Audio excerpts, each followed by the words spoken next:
and welcome back to week 10 of podcast Pocketful of Sunshine. If you are new to the podcast, thank you for tuning in today.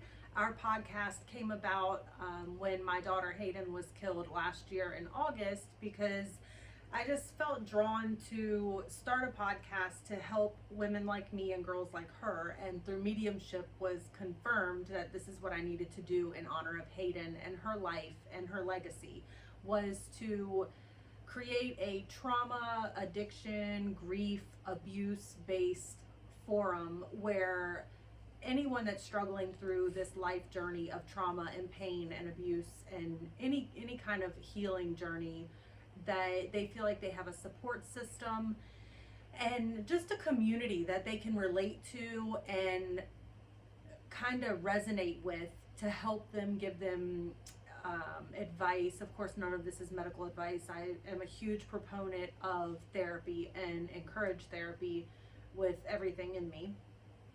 So this is not any kind of professional advice or professional help whatsoever, but just from one person to another, talking about our trauma and our real life things that we've been through and things that have helped us that may in return help someone else that's going through something similar or the same as what we're going through. So normally on the podcast, I do solo episodes and I just sit here and talk to myself for 30-40 minutes and share my trauma and hope that it helps you all as well. I did have a special guest on last week and we had a great episode about something to believe in. You can check us out on Facebook, Podcast Pocketful of Sunshine. We're on YouTube, TikTok, all of the platforms, Spotify, Apple, Podbean, anywhere you want to listen to your podcast. Check us out on there and take a listen if you haven't yet. And if you're a loyal listener, thank you for tuning in again this week and for all the support over the last couple of months that you've given us. And so today I'm switching gears a little bit, and I won't have anyone on the show as a guest that is not 18, but Joselynn is very adamant. Joselynn is my daughter. If you know her, then you know that obviously.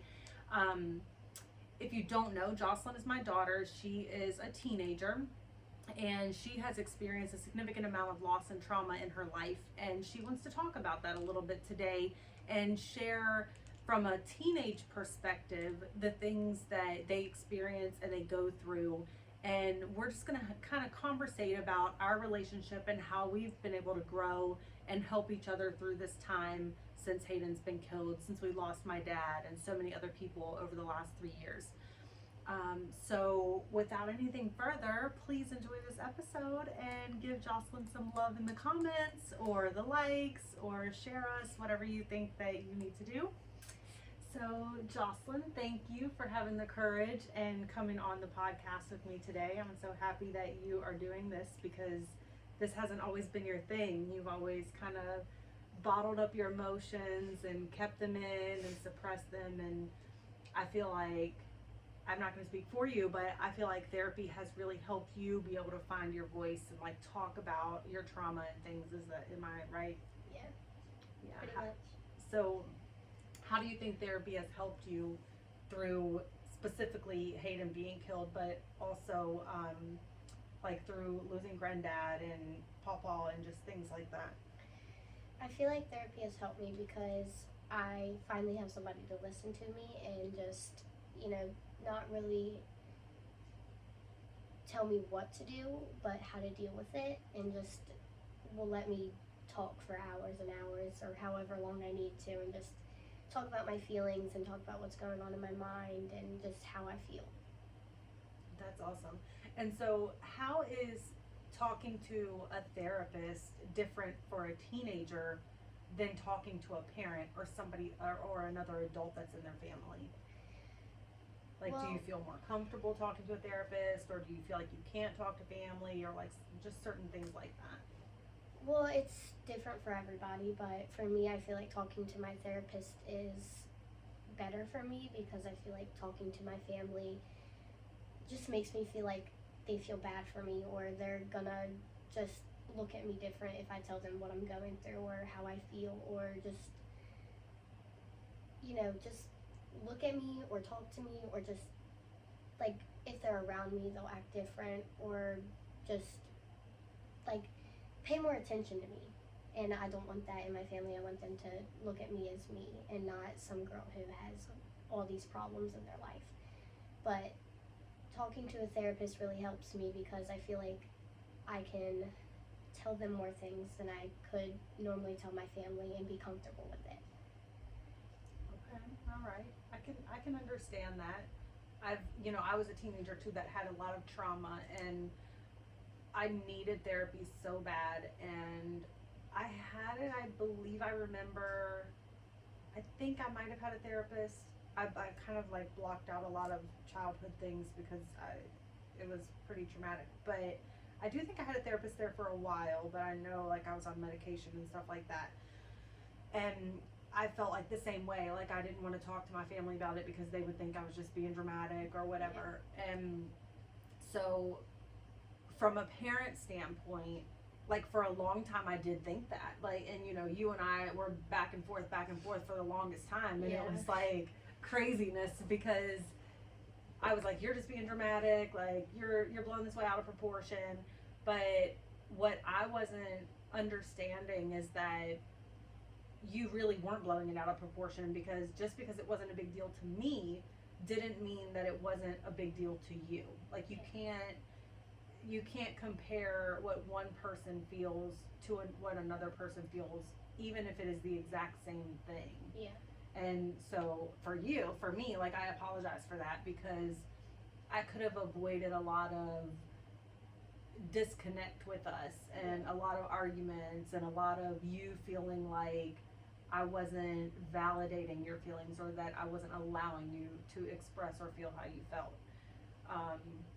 So I think that's important, especially for our listeners to hear, is that sometimes, as parents, we do tend to do that to our kids, and it's so important to really listen and understand what you guys are feeling and going through, and not try to downplay it or dismiss it, because you're really trying to communicate something to us, and we have to try to take that step, that minute, to just understand, okay, this might not be a big deal to me, but it is to my child. So one, why is it an extremely big deal to them? Let's talk about that. And two, what can I do to help them get through this instead of just telling them to get over it? Yeah. So I appreciate your feedback on that.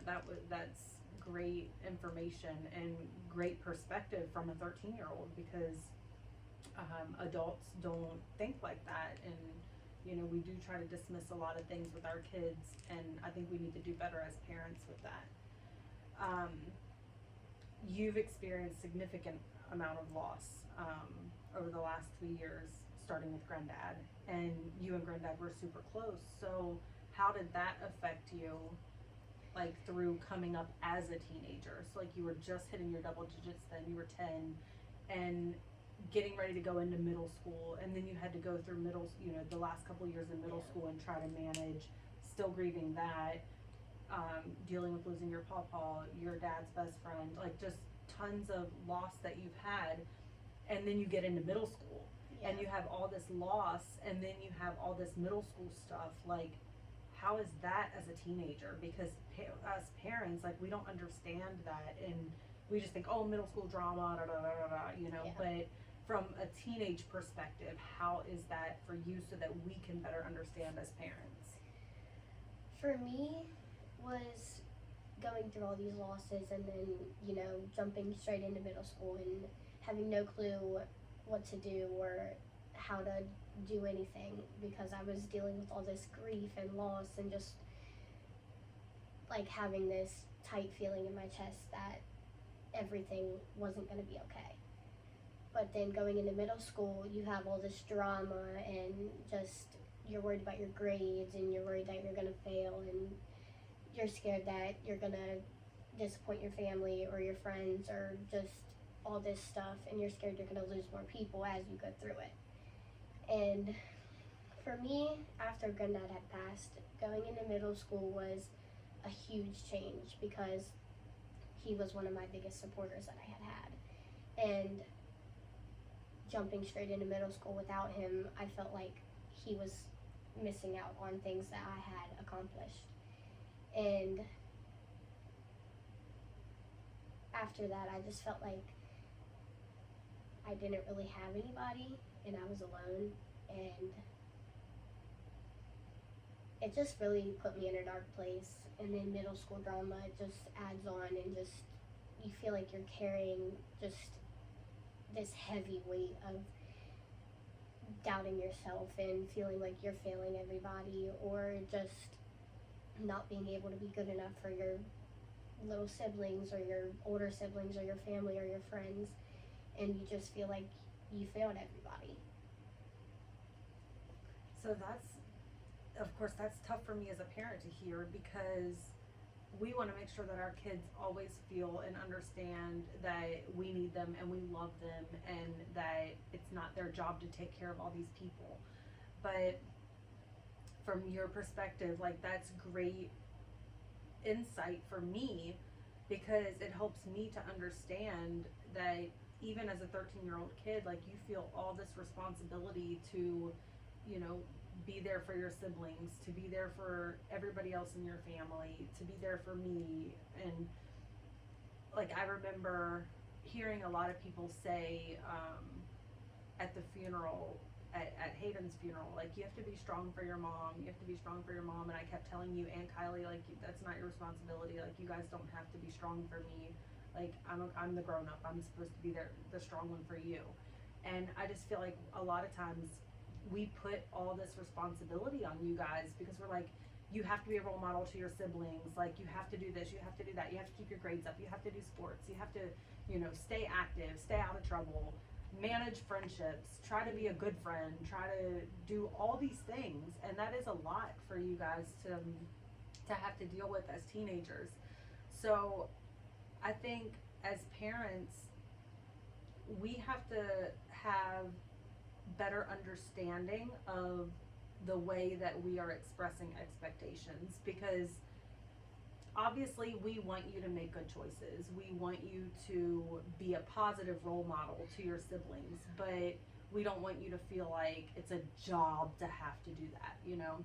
We want to be able to help you and talk you through and give you the tools that you need to make the good choices, so that it just comes natural to you and it's not this extra burden that you're carrying around because you feel like you're not good enough or you're not living up to the expectation.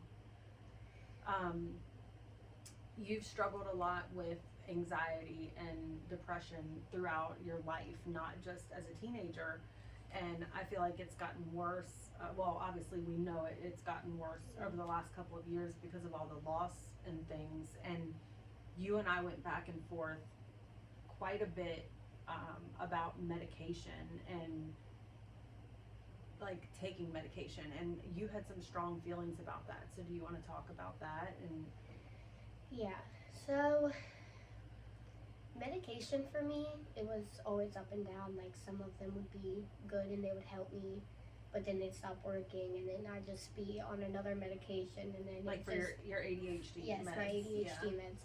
So it would work for a little bit, and then it would stop working. Like, I'd be okay during the day, and then once it stopped at night, I'd just break down and couldn't sleep, couldn't do anything. I just felt like I couldn't live without the medication.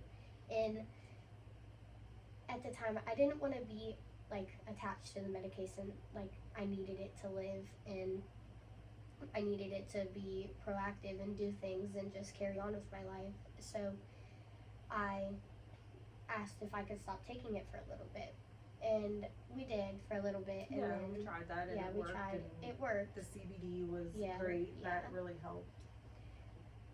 But I feel After like, talking to your doctor, of course. Now, Well, we yeah. never encouraged going off of medication or trying to change anything without consulting with your physician first, which Yes. we did. And so then you were able to go all the way off of your anxiety or So- your ADHD medication. 5th grade, I think. 5th or 3rd Well, for grade. ADHD, you've been off. Well, yeah, off. Yeah. And then we also changed diet.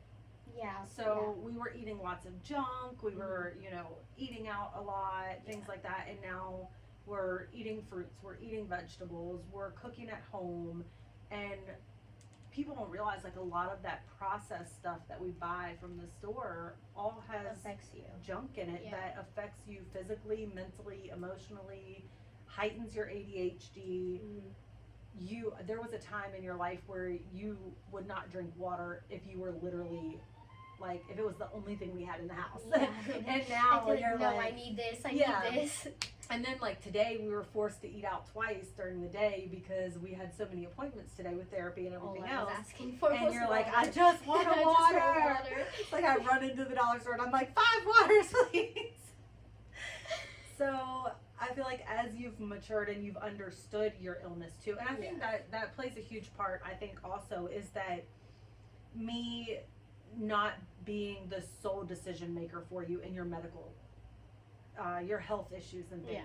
Because I make sure that you're included, and I make sure you understand what's going on, what your diagnosis is, and I ask for your opinion and how you feel about it. And if you're not comfortable with it, then we figure out a common ground and make adjustments.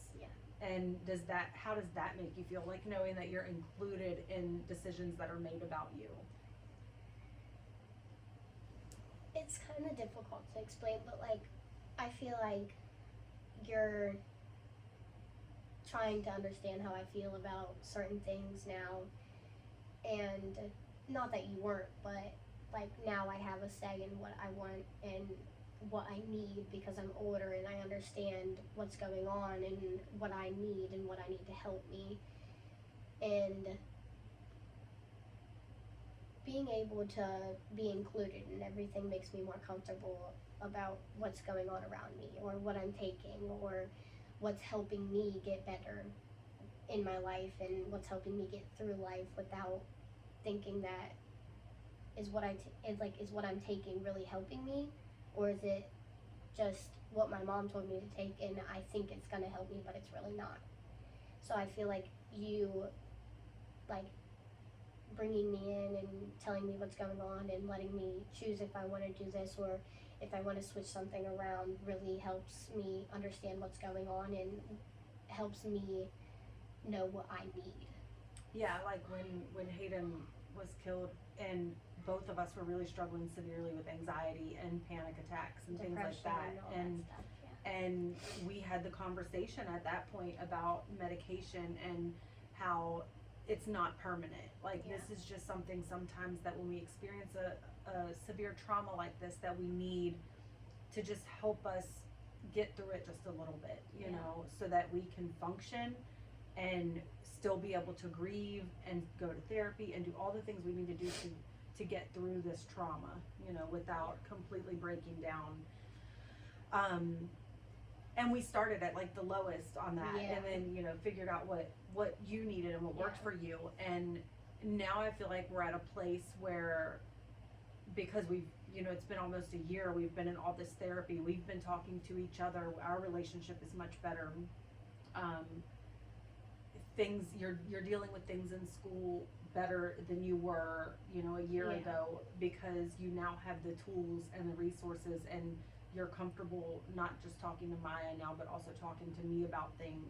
And that we're at a point now where it's almost time to say, okay, like, is this still beneficial, or, like, do we want to step down a little bit, or what is the, you know, what's the next best thing for us? But just having that open communication and allowing you to be part of it, I feel like that was huge for me, because I want what's best for you, obviously, like, and I want to make all the decisions because I'm your mom, and moms, you know, just moms know best sometimes. Moms and teenagers are very alike, you know. You guys think you know everything, we think we know everything, so it's like hand in hand. But I just want you to feel validated and included, and feel like, I always want you to know that anything that has to do with yourself, your mental health, your body, that is, you should be the decision maker. Like, I'm there to support you and love you through it and help you make the decisions, but ultimately, like, you are in control of your own body, and you know what you need better than anybody else. So to just have that open conversation and communication between the two of us about things that are important, I think that's a huge step forward in our relationship, and being able to have that open communication with you. And like, I have seen you overcome all this trauma and come so far from where you were a year ago, and it just, like, it's amazing to me, you know, because I saw a quote once by Andre McCabe, and it said, trauma is the Greek word for wound. And so how does that resonate with you? Trauma is the Greek word for wound. Like, when you initially hear that, like, what's the first thing that comes to your mind? The first thing that comes to my mind is that what happens around you and what happens outside of your body, and just what you hear, what you see, or sometimes what you think, just can affect you mentally and physically at the same time. And hearing that quote kind of just, it's kind of hard to explain. So it, like, causes that internal wound. Like, Yeah. trauma gives you that internal wound. Yeah. And then sometimes teenagers don't know how to deal with that, Yeah. right? Like, you don't know how to deal with what you're feeling inside. So sometimes there's other things that teenagers will resort to, you know. Yeah. They will resort to drugs or drinking or self-harm. Like, do you want to speak a little bit about just things that you've experienced through, like, your trauma wounds, and things that you've used, like, as outlets? So, Like, obviously, I know you haven't done drugs or, like, drinking or whatever, Yeah. but, like, at one point in the beginning of the year, like, we were struggling a Self-harm little was bit a with the big thing. self-harm, because you were having all these thoughts and stuff. So Yeah. how did you overcome that and get through that? well, when Granddad first passed, it was kind of a big thing, but I was scared to tell anybody because I didn't want everybody to think that I was weak or not able to take care of myself, because I resorted to things that weren't very healthy. And, you know, I was clean, I stopped, I got myself back together, and then my sister had passed, and for me, I felt like I had lost one of my biggest supporters in my life, and just felt like nobody was there for me anymore. Nobody really understood what I was going through, because, you know, that's my sister. And, you know, just knowing that, like, you'll never get to see her or hear her voice or feel her touch again just doesn't feel real to you. And I just turned to self-harm again because everybody else was worried about what we were going to do and how we were going to handle everything. And so I self-harmed and broke my clean streak. And for me, what was going on in my mind was, what if I just end it all? Like, what if I go and just stay with my sister? Then I don't have to worry about anything. And it was kind of a rough patch from there. And then I was like, I don't want to hurt my family any more than they already have been. So I told my counselor at school, and she told you, and we figured out what I needed to help me, because I didn't want to end it, and I didn't want to hurt my siblings any more than they have been. So I chose to get help, and I was scared to tell you because I didn't want you to think that I needed to go somewhere that I didn't want to go, because I didn't want to go to a mental hospital, because there I felt like it would just make everything worse, because it'd be cutting off all my friends, my supporters, my family, just everybody who loved me, and I felt like everybody would just forget about me. So I told you, and I explained everything, I explained my situation, and I got help, and I'm better now. And at first, that was my initial response. Like, we're gonna admit you somewhere. Like, your dad and I both were like, Yeah. you know, you need to go get some help somewhere. And then the more the three of us were able to talk about it, and we understood, like, you were able to kind of communicate a little bit with us, like, what was going through your mind. Like, you really didn't want to, you know, out off yourself, but Yeah. you wanted to, like, you just didn't know how to express the things that you were feeling, then that's when we figured out that more intense therapy was needed, like Yeah. medication might be needed, things like that. So there were some things that we needed to adjust to make sure that your mental health was being taken care of as a priority. And I'm glad I told somebody, because I feel like if I didn't, I wouldn't be here right now. Right. And I And wouldn't- so, like, as a teenager, what would you say, like, I don't really know if it's what would you say to the parents, but I feel like what would you say to a teenager that's struggling with the same types of things like self-harm and stuff like that, that aren't speaking about it and aren't telling someone? Because I feel like if the parents know what you would say to a teenager, then they can have those uncomfortable conversations with their kids and say, hey, if you ever get to this point, please know that I'm here for you and you can talk to me about this, and you know, there's resources, there's things out there for you. Yeah. So what would you say to somebody in your age, somebody your age, like a peer at school or whatever, that's experiencing these same types of trauma wounds inside, like these deep wounds that they don't know what to do with, and they're using self-harm as an outlet? Definitely talk to somebody. It doesn't matter who, as long as, like, doesn't matter if it's a friend or your parent or, you know, a teacher or a principal, or just somebody who will help you and will try to understand.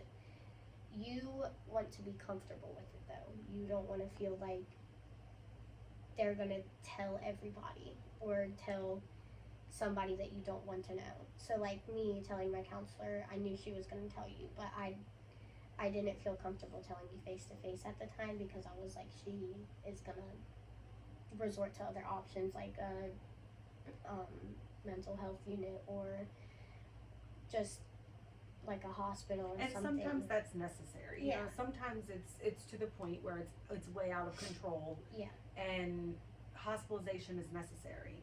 Long-term treatment is necessary. Yeah. So we're not by any means saying That don't. sometimes that everybody doesn't need that. Yeah. Just in our situation, it wasn't at the time needed. necessary. Yeah. But definitely talk, because bottling everything in and holding everything in isn't right, and it will just bury you, and just, it kind of feels like you have this big, like, lump in your throat, and you want to tell somebody and you want to get the help you need, but you're scared you're going to get judged, or you're going to get seen as somebody who, oh, they had this situation and they chose self-harm instead of help, and that just shows how weak they are. But it's not really how weak you are, it's how you didn't feel comfortable sharing that information. But you really want to share that information with somebody that you trust and that will get you the help you need, and just talk about everything and tell them your situation, or what is leading you up to self-harm, or what is leading you up to do whatever you're doing in life, and get the help you need, because that is one thing that will help you the most. If you get help and you get people that understand, and just talk. You don't, I'm like, some people, yes, they will need to go and get checked in somewhere, or they will need to go to a doctor and get medication, but don't let it lead up to the point where you want to kill yourself, because that is not the right situation, because that's putting your family in a much deeper place than they already am. That's putting you in a much deeper place that you already were, and that's just making everybody else around you feel like they didn't help you and they weren't good enough to help you at the time.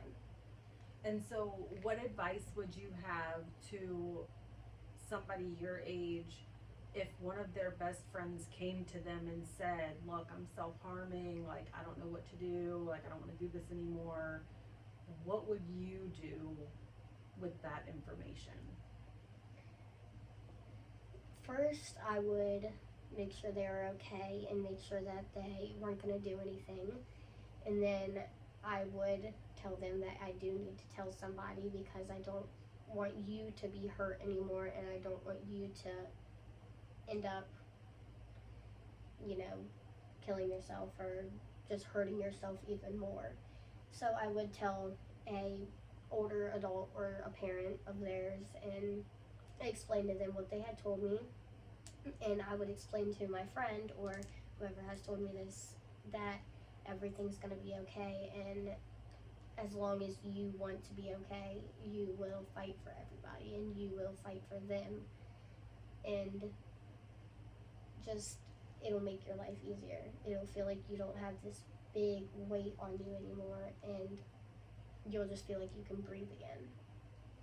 And so instead of also like being able to just talk about it with parents or with therapists or whomever you're able to talk to or whatever you believe, like some people therapy is not their thing. Yeah. How, like, do you journal? Do you write it down? Do you get the feelings out? Just a way to like not carry them. Journaling did help me for a little bit, but then I felt like it just wasn't really helping anymore. So,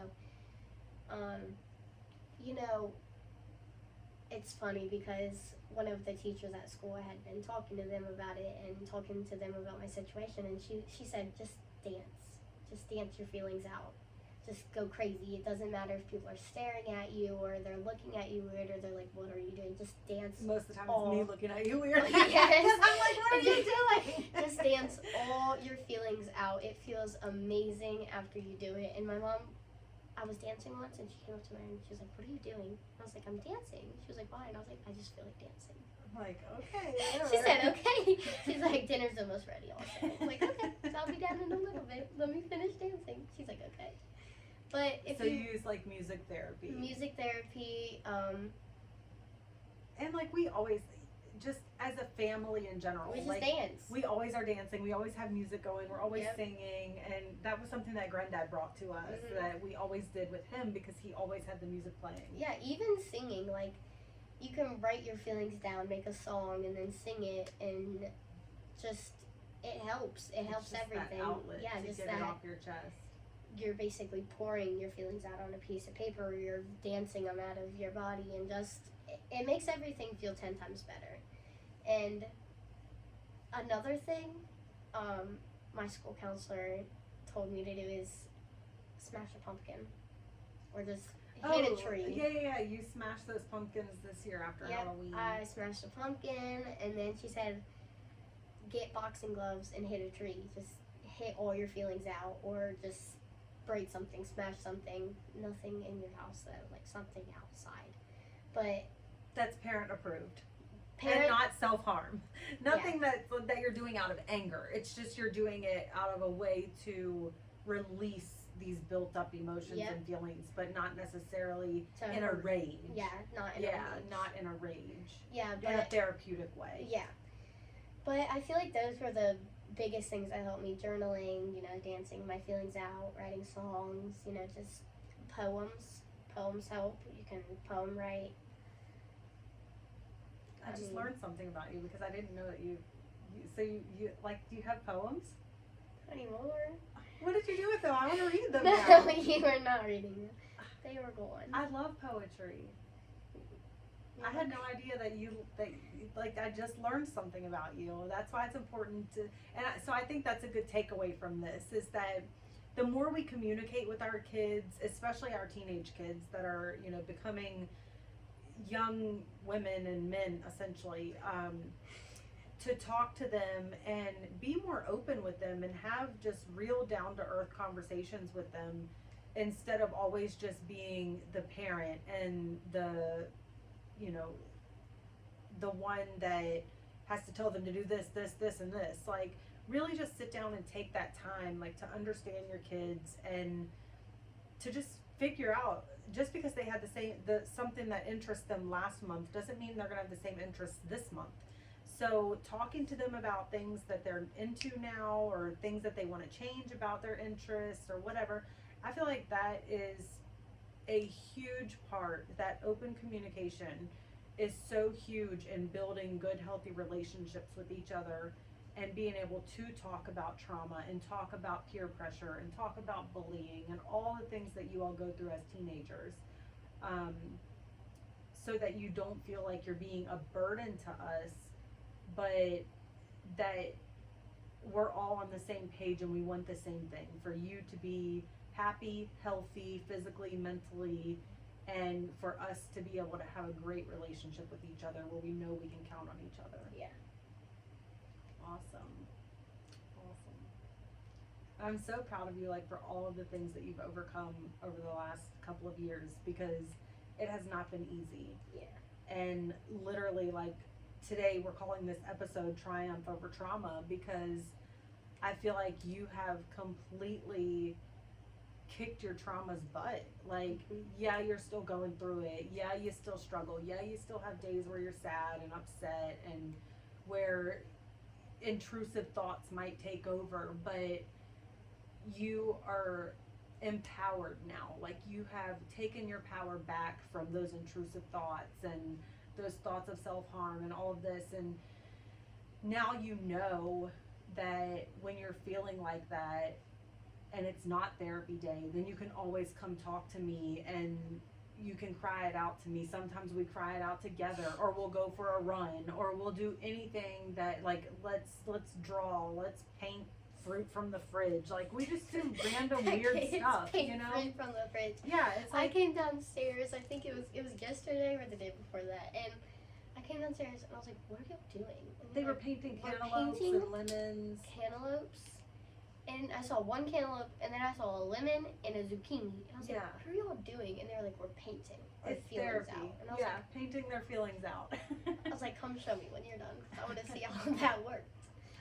But I just feel like you're in such a better place now than what you were, and being able to come on here on the podcast today and share some of the things that teens experience and the trauma that you've been through and all of the struggles that you've overcome as a teenager is just amazing and unlike anything. Like, I wasn't as strong as you when I was your age.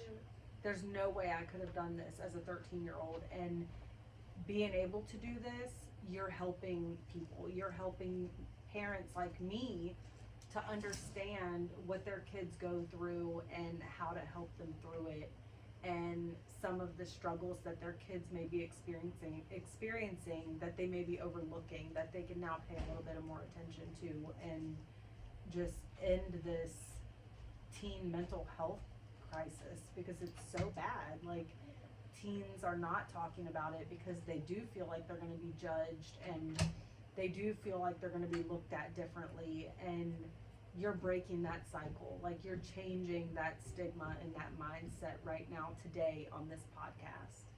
So I'm so proud of you for that, and I love you so much. I love you too. And I know we're going to do this again and talk more about other things that life has thrown at us, especially when we're finally able to talk about Hayden's story. So until then, my love, thank you for coming on my podcast today and supporting me and being a wonderful daughter, because I love you so much. Thank you for supporting me, and what you have done for me has helped me so much, and I love you very much. And seeing you overcome things in your life has also inspired me to overcome things in my life. Thank you, baby. You're welcome. And thank you all for listening, and we hope you tune in next week. And again, give Joselynn lots of love in the comments and in the likes and the shares, because it takes a lot of courage for a teenager to speak up and use their voice and try to help others You that should have seen me before this. that have struggled with the same things that she has struggled through. So follow us on Instagram, Facebook, TikTok, Podcast Pocket Full of Sunshine. If you want to be a guest on the show and you're over the age of 18, you can email me at podcastpocketfulofsunshine@gmail.com. We can definitely set up some time to talk and record and have you on the show. And I can also read your anonymous stories that will also be able to help others who can relate to your trauma and your topic. You can email me your story, podcastpocketfulsunshine@gmail.com, and I will read your story anonymously and just help you get through this healing journey the best way that we can. So that's what we're here for, to be that pocket full of sunshine in your life and through your journey. We love you all, and we will see you next week.